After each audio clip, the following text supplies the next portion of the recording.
The building was silent, the kind of silence that made even the hum of the air conditioner sound like thunder. It was almost midnight, and Samuel, the old janitor everyone ignored, was finishing his last sweep on the 32nd floor of Helix Industries. He was tired, his back ached, and his mop handle was taped together from years of wear. He didn't notice much about the office workers, but tonight felt different. The CEO, Mr. Victor Kane, was still in his office, a rare thing for the man who usually left in a rush, with his expensive coat swinging behind him. Samuel muttered under his breath, "These rich folks never rest." Then he heard it, a sharp thud. It came from the CEO's office. Samuel froze, gripping his mop like a weapon. Another sound followed a groan, muffled, weak.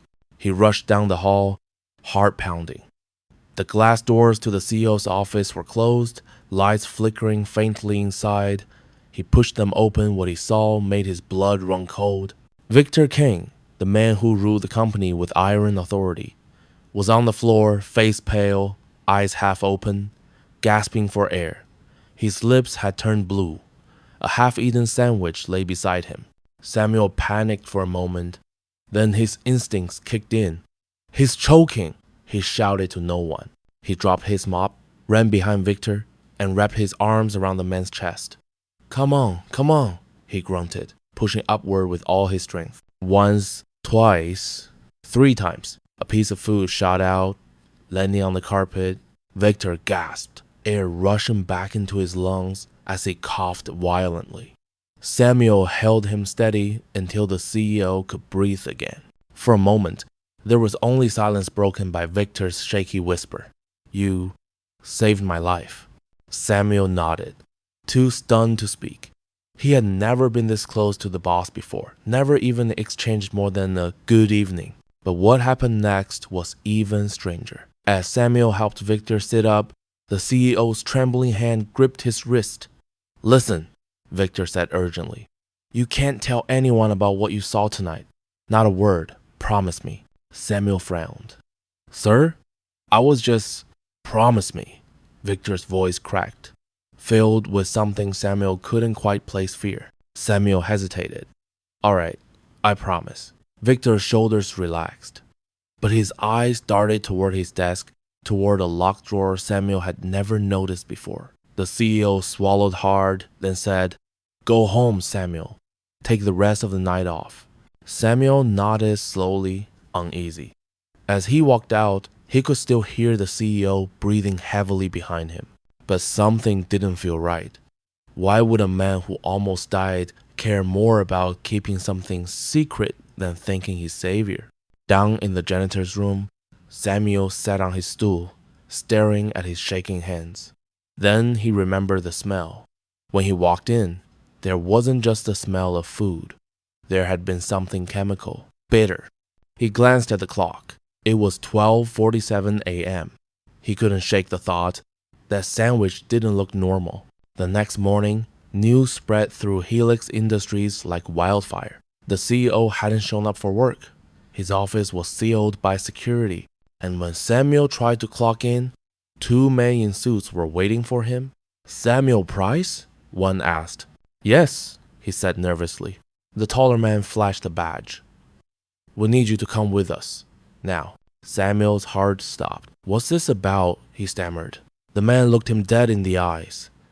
"It's about last night, and what you did to Mr. Kane." Samuel's heart pounded so loud, he could barely hear what the 2 men were saying. Before he knew it, they were leading him into a black car parked right outside the Helix Industries building. The car doors locked automatically. The man in the front seat turned around. "Mr. Price, my name's Agent Lawson. We're with Internal Corporate Security. You were the last person to see Victor Kane alive last night." Samuel blinked. "Alive? What are you saying? He was breathing when I left." Lawson exchanged a look with his partner. "That's what we're trying to understand." Samuel's stomach dropped. "He's dead?" Lawson didn't answer right away. "All we know is that Mr. Kane was found in his office this morning, and you're on the surveillance footage entering his office at 12:42 a.m. staying for 3 minutes, and leaving alone. Samuel's mouth went dry. He was choking. I saved him. Lawson leaned forward. Then why did he send you home so suddenly? Why didn't you call security? Or an ambulance? Samuel rubbed his face, shaking his head. He told me not to tell anyone. He seemed scared of something. Scared? Lawson repeated. Scared of what? I don't know, Samuel said desperately.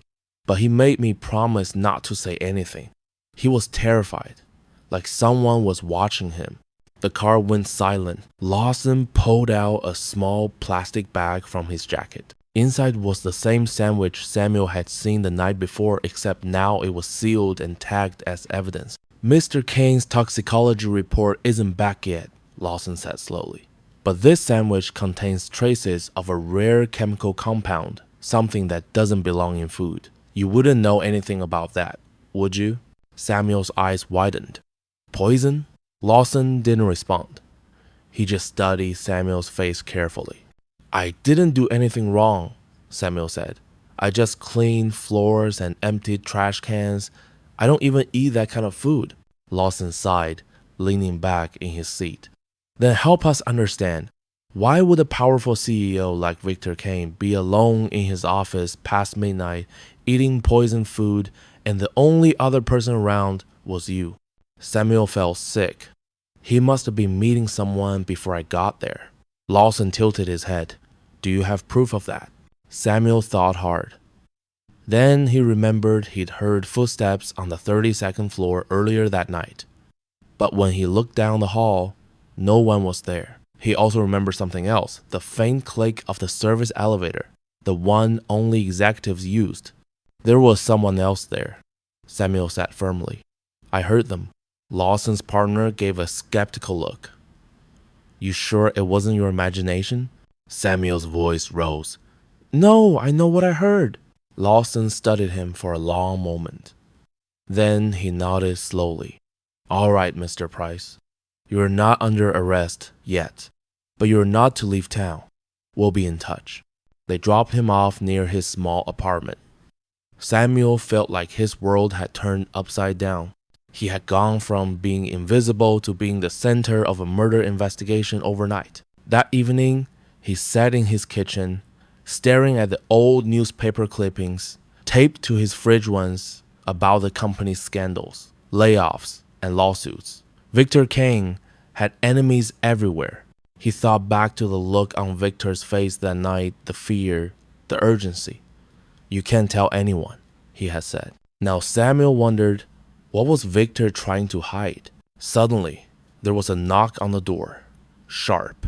3 times. Samuel froze. It was 10:30 p.m.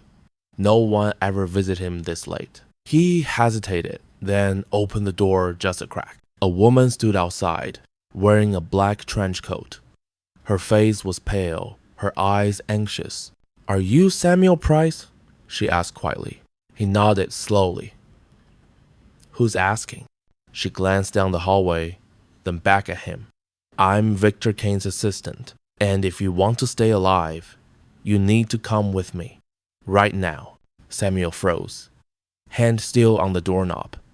The woman's voice trembled, but her eyes were dead serious. He glanced behind her. No one was in the hallway. Stay alive? He repeated. What are you talking about? She stepped closer. Please, we don't have time. They're watching you. Who's watching me? Samuel demanded. The same people who poisoned Victor. Samuel's stomach tightened. You mean he was poisoned? The woman nodded quickly. Yes, but not just him. Anyone who knows the truth is in danger. She glanced around again. Please, can I come in? Samuel hesitated, then stepped aside. She slipped in and shut the door quietly. She introduced herself. I'm Lily Marsh. I worked as Mr. Kane's personal assistant for 3 years. He trusted me more than anyone. Then why didn't you save him? Samuel asked, still wary. Her eyes dropped. Because I didn't know. I left the building an hour before it happened. But he called me that night. He sounded panicked. Said if anything happened to him, I should find someone named Samuel Price. Samuel blinked. Me? Why? I didn't know until I saw the news this morning, Lily said, pulling a small flash drive from her coat pocket. He told me you might be the only person left who could prove what he'd discovered. What's on that? Samuel asked. Evidence, Lily whispered. He found something inside Helix Industries. Something illegal. I think that's why someone tried to kill him. Samuel stared at the tiny flash drive. His hand shook as he took it. If this is true, then they'll come after me too. Lily nodded grimly. That's why I came. We need to get you out of here before. A sudden crack echoed through the air. The kitchen window shattered. Lily screamed and ducked. Samuel dropped to the floor as a bullet tore through the wall behind him. Get down, he shouted, pulling her behind the counter. Another shot followed, then silence. Samuel's heart hammered. They found us. Lily's breathing was sharp and fast. We need to move. Samuel crawled toward the back door, grabbing the flash drive. Glass crunched under his hands as they slipped out into the dark alley. They ran through the narrow path behind the apartment, past trash bins and puddles reflecting the yellow streetlights. Samuel's lungs burned, but he didn't stop. When they finally reached an old parking lot, Lily bent over, gasping. They must have tracked my phone, she said. She yanked it out and smashed it against the pavement. Samuel looked around. Who are these people, Lily? Who's trying to kill us? She hesitated. I don't know exactly, but Victor said it was someone inside the company, someone high up. Higher than the CEO? Samuel asked, confused. Yes, she said, eyes darting toward the empty street. Helix Industries has secret investors, people who use the company to move money in and out of shell accounts. Victor was going to expose them. Samuel frowned. And he told me not to tell anyone, because he didn't know who to trust. Lily said softly. A car engine roared nearby. Headlights turned the corner. Lily's eyes widened. They found us again. She grabbed Samuel's arm and pulled him toward a small diner across the street. They rushed inside, the bell above the door jingling as they ducked into a booth near the back. A waitress gave them a puzzled look, but Lily whispered, Please, just coffee. Samuel looked down at the flash drive, still clutching his shaking hand. What do we do with it? Lily leaned in. There's someone who can decrypt it. Victor mentioned the name Dr. Leon Ward.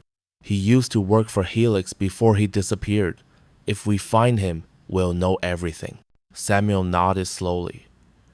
Where do we start looking? Lily bit her lip. That's the problem. Victor said Dr. Ward went off the grid after he tried to leak information. No one's seen him in 5 years.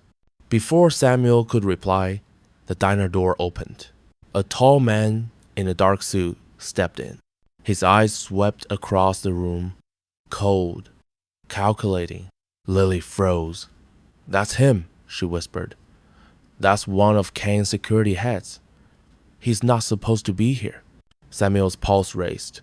He's looking for us. The man's gaze locked onto their booth. Without thinking, Lily grabbed the flash drive and shoved it into Samuel's hand. Run, she whispered. What about you? Go! Samuel shot up, sprinted toward the back door, and burst into the alley again. Behind him, he heard a shout, then the sound of glass shattering. He turned just long enough to see Lily being pulled by the suited man toward a black car. Samuel's breath caught in his throat. He almost went back, almost until he heard her voice screaming one final thing. Find Ward. He's the only one who can save you. The car doors slammed, and they sped off into the night. Samuel stood frozen in the rain, clutching the flash drive in his trembling fist. He had no idea where to go, no one to trust. And somewhere, someone powerful had just marked him as the next to die. Rain poured hard, soaking through Samuel's thin jacket as he ran through the empty streets. Every sound felt louder, every shadow darker. He ducked under an old bus shelter and pulled the flash drive from his pocket. It was small, cold, and yet it felt heavier than anything he'd ever held in his life. He whispered to himself, "Find Dr. Leon Ward." But where? The city around him was asleep, except for the flickering neon lights of a convenience store nearby. Samuel took a deep breath and walked inside. The cashier, a sleepy teenager, barely looked up. Samuel found a dusty old laptop on the shelf, marked Used Electronics. He hesitated, then pulled a few crumpled bills from his wallet, his week's pay. "I'll take it," he said. Back in the corner of the store, he plugged in the flash drive. The screen flickered once, then filled with files labeled with strange names. Project Aegis, shipment logs, confidential level Omega. His eyes widened. What is this? Before he could click anything, a password box appeared. Locked. Samuel cursed under his breath. Lily said only Dr. Ward could unlock this. He stared at the screen, thinking hard. If he wanted to find Ward, he needed a lead. He searched online for Dr. Leon Ward Helix Industries. The results were strange. Half the links were gone, deleted, or marked as restricted access. But one old article caught his eye. Helix scientist Leon Ward fired after accusing company of illegal human trials last seen in Pine Hollow 5 years ago. Pine Hollow, a small town 3 hours outside the city. Samuel didn't even hesitate. He shut the laptop, stuffed it in his backpack, and left. By dawn, he was on a bus heading toward Pine Hollow, sitting by the window as the gray sky brightened slowly. The ride was quiet, except for the buzz of his thoughts. He remembered the look on Lily's face when she was taken, her voice echoing, "Find Ward." He clenched his fist. "I will." When the bus finally stopped, Pine Hollow looked like a ghost town. The gas station was empty, the diner closed, and most of the buildings looked abandoned. Samuel walked down the main road until he spotted a small mechanic's garage with a flickering open sign. An older man in greasy coveralls looked up as he approached. "Morning," the man said. "You look like you've seen a ghost." "Something like that," Samuel replied weakly. "I'm looking for a man named Leon Ward. Used to be a scientist. Ever heard of him?" The mechanic's expression changed instantly, nervous, cautious. "What are you asking about Ward?" "He might be in danger," Samuel said. "I just need to talk to him." The mechanic wiped his hands on a rag.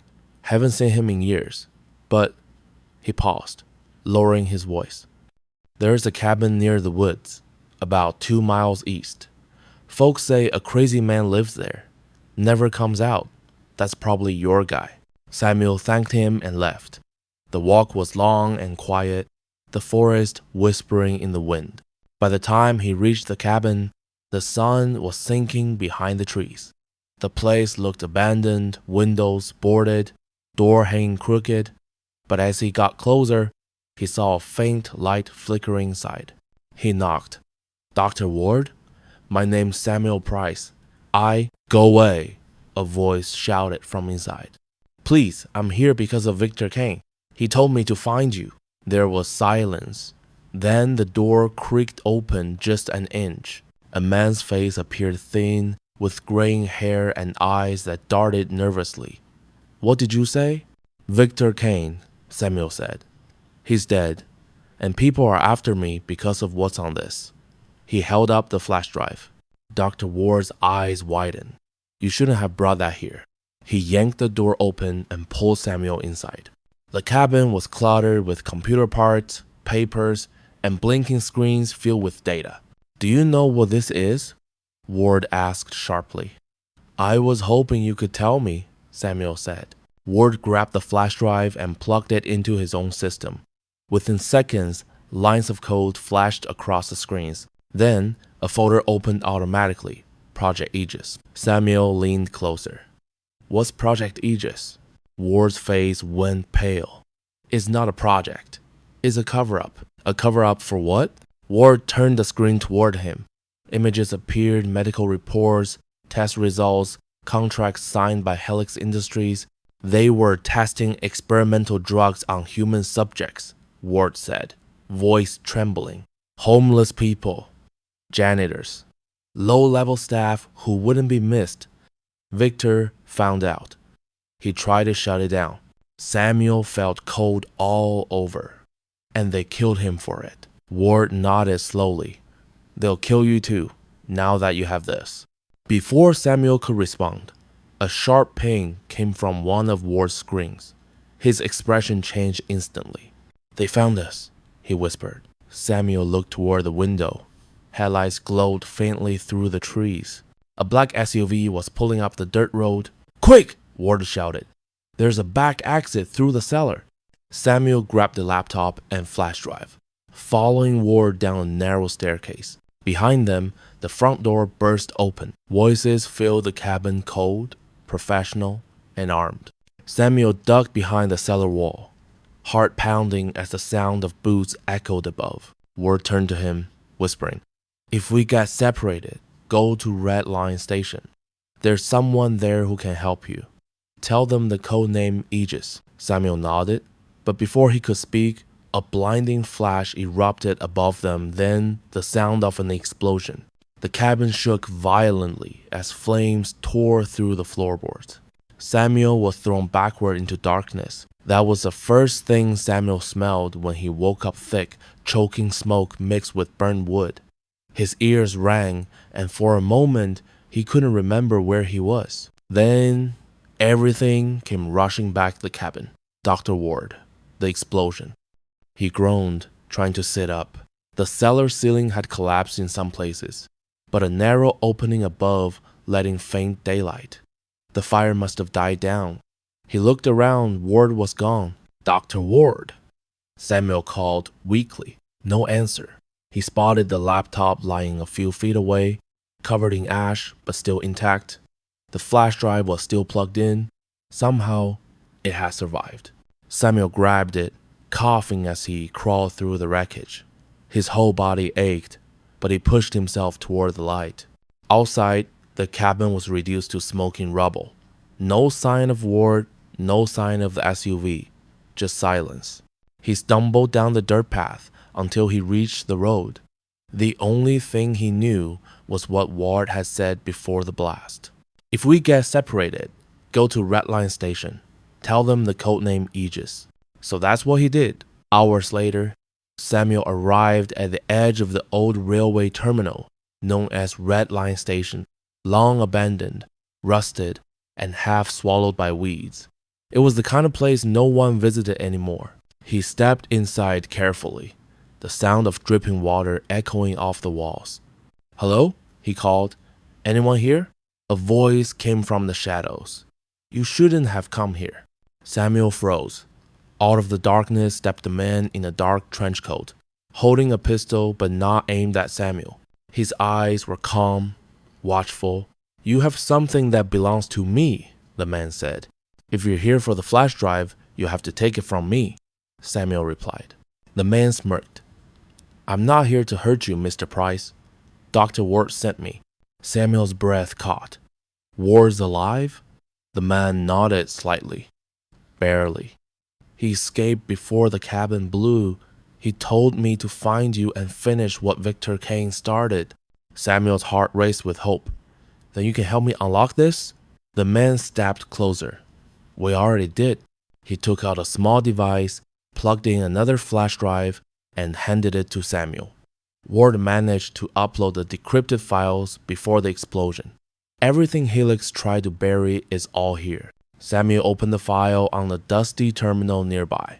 His hands shook as the screen filled with evidence, financial records, lists of victims. He clicked it. The first file opened a list of employee names, each marked deceased or missing. Then his eyes froze on one line halfway down the list. Subject number 042, Samuel Price status, active. His stomach dropped. What is this? The man's expression hardened. That's why Victor saved you. Samuel blinked in confusion. Saved me? From what? The man sighed. You weren't just a janitor, Samuel. You were one of their test subjects, one of the few who survived. Samuel felt dizzy. No, that can't be true. They erased your memory years ago, the man continued. You were part of an early experiment to test neurological control, a program meant to create obedient workers who wouldn't question orders. But the trial failed. You were the only one who regained free will. Samuel stumbled back, shaking his head. That's insane. Victor found out, the man said quietly. He realized you were living proof of what Helix had done. He wanted to protect you, but when he tried to expose them, they silenced him. Samuel gripped the table for balance. Everything started spinning, every memory, every strange gap in his past suddenly made sense. The headaches, the blackouts, the sense that something inside him was missing. Then why would he tell me not to say anything that night? Samuel asked, voice trembling. Because he knew the system was still tracking you, the man said. If you spoke out, they'd activate the failsafe. Failsafe? Samuel whispered. The man nodded grimly. A neural implant, one last command, hidden deep in your brain. If triggered remotely, he hesitated. It kills you.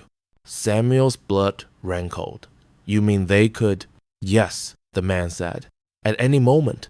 Before Samuel could respond, the terminal started to flicker. The screen glitched, then filled with static. The man's head snapped toward it. They found the signal. We have to move. The lights in the station went out. Darkness swallowed them both. Then, a voice came from the terminal speaker, distorted, mechanical, and calm. Samuel Price, you were not meant to remember. Return the data, and you may live. Samuel's heart pounded. Who are you? The voice replied. Helix doesn't die, Mr. Price. It rebuilds. The sound of engines echoed outside, more SUVs approaching. The man grabbed Samuel's arm. We have to go. Now. But Samuel didn't move. His eyes were locked on the screen, where one last message appeared. Executing failsafe protocol. 15 seconds remaining. The man froze. Samuel, what did you do? Samuel clutched his head as pain exploded behind his eyes. I don't know. The countdown continued. 10, 9, 8. Samuel fell to his knees, screaming as his vision blurred. The man shouted, Fight it! You can fight it! Samuel's hands shook violently, but then something inside him clicked. He wasn't powerless. Not anymore. Through the pain, he reached for the terminal and slammed the flash drive back into the port. His fingers flew across the keys, overriding commands he didn't even know he understood. Lines of code flashed across the screen. 5, 4, 3. The system beeped, then stopped. Failsafe aborted.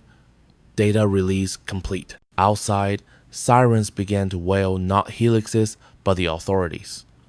Files had been uploaded to every news outlet and government server in real time. The man stared at Samuel, stunned. You did it. Samuel stood shakily, breathing hard. Not yet, because the voice on the terminal spoke again, quieter now, almost human. You can't stop us all, Samuel. There are others like you. Then the screen went dark. Samuel stared at his reflection on the blank monitor. Sweat, blood, fear, and a flicker of something else in his eyes. Resolve. He turned to the man. Then we find them, all of them. The man nodded. Where do we start? Samuel picked up the flash drive and slid it into his pocket. Helix made me, he said. Now I'm going to unmake them.